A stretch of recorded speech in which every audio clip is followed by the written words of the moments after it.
नमस्कार दोस्तों, एक बार फिर से स्वागत है आप लोगों का इस YouTube channel a nice fact में। एक व्यापारी अपार धन के स्वामी थे। अपनी एकलौती पुत्री के विवाह हेतु योग्य वर की खोज कर रहे थे। काफी खोजबीन के बाद दो युवक पर बात अटक गई। एक युवक अत्यंत रूपवान था, जिससे हर लड़की विवाह करना चाहती थी।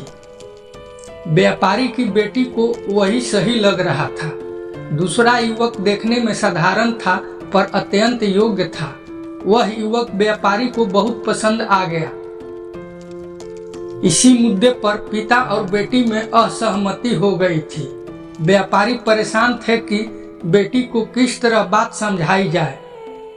व्यापारी ने एक संत महाराज से दीक्षा ली हुई थी। संयोग से वे पधारे हुए थे और शहर के बाहर आश्रम में ठहरे हुए थे। व्यापारी बेटी समेत उनके पास गए और सारी बात बताई। संत ने कहा कि तुम्हारी समस्या का समाधान मैं कल करूंगा। कल तुम दोपहर में कन्या समेत मेरे पास आना। कल तुम्हें दो काम करने होंगे। शहर की सीमा समाप्त होते ही वाहन छोड़ देना और बेटी समेत पैदल आना। दूसरी बात, तुम रास्ते में पीने के लिए पानी सोने की रत्न जड़ी सुराही में लाना। दूसरे दिन व्यापारी अपने बेटी के साथ पैदल चल पड़े। गर्मी के दिन थे और तपती दोपहरी में पैदल चलकर बेटी की जान आफत में पड़ रही थी। उस समय जब प्यास लगती तो सुराही का पानी ऐसा गर्म हो रहा था कि गले से ना उतरता।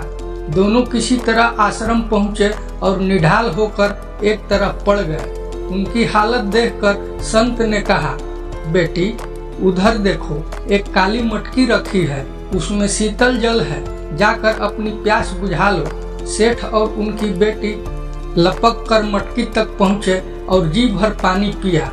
हाथ मुंह धोए। अब संत ने हंसते हुए कहा, देखा बेटी, सोने की सुराही कितनी सुंदर थी, पर जान में जान आई इस काली क्रूप मटकी के जल से। यही अंतर है रूप और गुणों में। जीवन यात्रा बड़ी लंबी है। रूप की आयु बहुत कम आयु के साथ रूप घटता जाता है, पर गुण बढ़ते जाते हैं। जीवन पथ पर कभी भी कष्टों का किसी भी रूप में सामना हो सकता है। उस समय गुण काम आते हैं, रूप नहीं। अब व्यापारी की बेटी बात को समझ चुकी थी। दोस्तों, यह कहानी से हमें यही शिक्षा मिलती है कि जीवन में रूप के महत्व को कम नहीं आंका जा सकता, पर वही सब कुछ नहीं होता। जब बात गुणों से तुलना की हो तो रूप का पलड़ा सदा ही हल्का रहता है।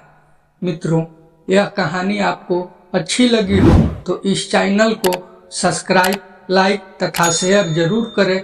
मिलते हैं अगले वीडियो में इसी तरह की एक और नई कहानी लेकर। तब तक के लिए धन्यवाद।